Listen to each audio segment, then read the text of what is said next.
আমি জুবাইর বিশ্বাস আর আমি প্রকৃতিতে সময় কাটাতে পছন্দ করি। প্রকৃতির মায়ায় ছুটে যাই বিভিন্ন বন জঙ্গলে। আমি বর্তমানে রয়েছি বাংলাদেশের একটি আত্মরা জঙ্গলে। আর আমার যদি ভাগ্য ভালো থাকে তাহলে এই জঙ্গলে পাতিশিয়ালের সাথে দেখা হতে পারে। প্রকৃতির সাথে মানিয়ে নিয়ে কিভাবে ঘরে ফেরত যাওয়া যায় তা দেখাবো আজকে। এই জঙ্গলে নিজেকে মানিয়ে নেওয়াটা খুব কষ্টসাধ্য।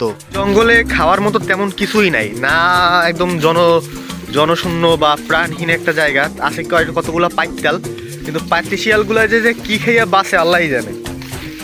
যে কোনো পরিস্থিতির সাথে মানিয়ে নেওয়া খুব কষ্টকর। এই জঙ্গলে এসে আমার নিজেকে প্রচন্ড একা মনে হচ্ছে। পরিস্থিতি যেমনই হোক না কেন সব পরিস্থিতির সাথে মানিয়ে নিয়ে সামনে এগিয়ে যেতে হবে আমাদের।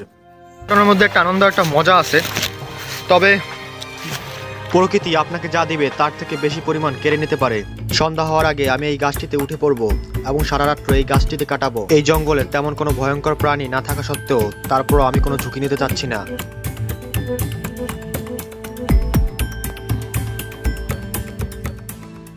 প্রতি বছর 1 লক্ষ মানুষের মধ্যে 128 জন মানুষ শুধুমাত্র আত্মহত্যা করে। এটা বাংলাদেশের ইনফরমেশন অনুযায়ী, বাংলাদেশের জনসংখ্যা অনুযায়ী। আমাদের জীবনে সমস্যা যতই হোক আমাদেরকে প্রতিটা সমস্যার সমাধান করে এগিয়ে যেতে হবে। জীবনের কোনো সমস্যা বেশি দিন থাকে না, তাই সমস্যাগুলোর সমাধান খুঁজতে হবে আমাদের। আমরা জীবনে যেসব ভুল করি ওই ভুলগুলো থেকে শিক্ষা নেওয়া দরকার আমাদের।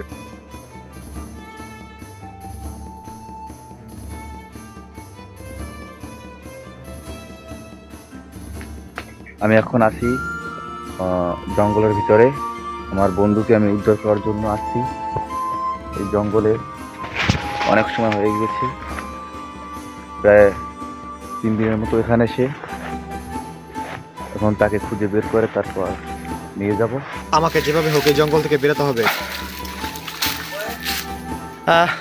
আমি হয়তো আমাকে কেউ ডাকছে, আমি শব্দ পাচ্ছি।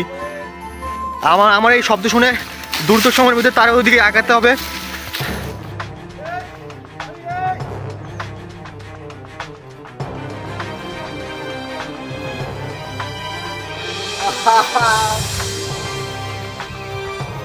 পরিস্থিতি যেমনই হোক জঙ্গলের সাথে মানিয়ে নিতে হবে এবং প্রকৃতির সাথে মানিয়ে নিতে হবে, তাহলে আপনি সবকিছু জয় করতে পারবেন।